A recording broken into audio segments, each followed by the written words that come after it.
பயிற்சி 3.5 question number 6. 4 power X minus 3 into 2 power x plus 2 plus 2 power 5 equal to 0 எனும் சமன்பாட்டை நிறைவு செய்யும் அனைத்து மெய் எண்களையும் காண்க. ஓகே, ஈஸியான கணக்கு இது. கொஷின் எடுத்து அப்படியே எழுதுங்க. 4 power X minus 3 into 2 power x plus 2 plus 2/5 equal to 0. இந்த 4 பவர் எக்ஸு ஒன்றும் மாற்றம் இல்லை, அப்படியே எழுதுங்க. மைனஸ் 3 இது பாருங்க, ஏ பவர் எம் ப்ளஸ் என்ன எப்படி எழுதலாம்னா a power M into a power என்னன்னு எழுதலாம். ஓகேவா? அதனால தான் இப்போ பார்த்தீங்கன்னா இந்த ப்ளஸில் பவரில் ப்ளஸ் இருக்குதுல்ல, இப்போ ஏ பவர் இப்போ என்ன சொன்னேன், a power M plus n. இருங்க, நான் உங்களுக்கு எழுதியே காமிச்சிடுறேன்.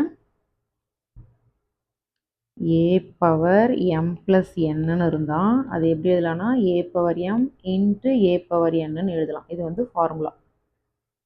ஓகேவா? இப்போ அந்த ஃபார்முலாவை அப்ளை பண்ணுங்க. இப்போ 2 பவர் எக்ஸ் இன்ட்டு 2 ஸ்கொயர்னு போடணும். தனியாக இதை பிரித்து எழுதுறீங்க. ப்ளஸ் 2/5னா என்னது, 32 ஈக்குவல் டு 0.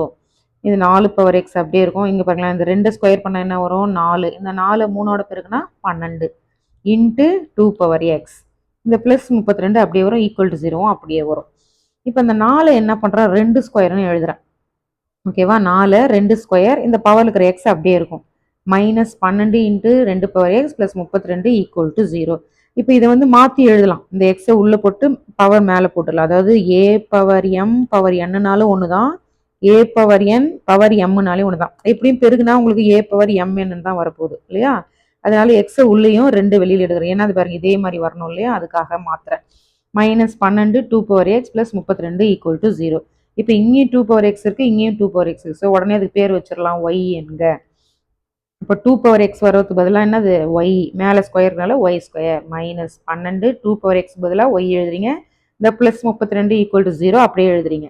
முன்னாடி நம்பர் எதுவும் இல்லை, ஸோ பெருக்குனா 32, கூட்டினாலோ கழிச்சாலும் மைனஸ் 12ன்னு வரணும். அப்போ மைனஸ் 8 மைனஸ் 4. முன்னாடி நம்பர் இல்லாதனால டேரெக்டாக இதை எடுத்து எழுதிக்கலாம். Y minus 8 y minus 4 equal to 0. இதை தனித்தனியாக எழுதுறேங்க. Y minus 8 equal to 0, y minus 4 equal to 0. Minus 8 இந்த சைடு வந்தால் ப்ளஸ் 8ன்னு ஆகிடும், மைனஸ் 4 இந்த பக்கம் வந்தால் ப்ளஸ் 4ன்னு வந்துடும். ஓகே, இப்போ நம்ம ஒய்க்கு என்ன பேர் கொடுத்துருக்குறோம், இந்த பாருங்க, ஒய்க்கு என்ன பேர் கொடுத்துருக்கேன், 2 பவர் எக்ஸ். அப்போது ஒய் வர இடத்துல 2 பவர் எக்ஸ் எழுதுங்க. 8 எப்படி எழுதலாம், 2 கியூப். இப்போ பாரு, அடிமான சமமாக இருந்தால் அடுக்குகள் சமம். அடிமான சமமாக இருக்குது, அடுக்கு சமம், எக்ஸ் ஈக்குவல் டு 3. அதே மாதிரி இந்த பக்கம் வாங்க, ஒய்க்கு பதிலாக 2 பவர் எக்ஸு, 4 எப்படி எழுதலாம், 2 ஸ்கொயர். ஸோ அடிமானம் பாருங்கள், இங்கேயும் 2 இங்கேயும் 2, அப்போ அடுக்குகள் சமம். X is equal to 2. Therefore மெய்யெண்கள் 3,2 எழுதினாலையும் ஓகே, 2,3 எழுதினாலையும் ஓகே. இதுதான் இந்த மெய்யெண்கள், எக்ஸோட மதிப்புகள்.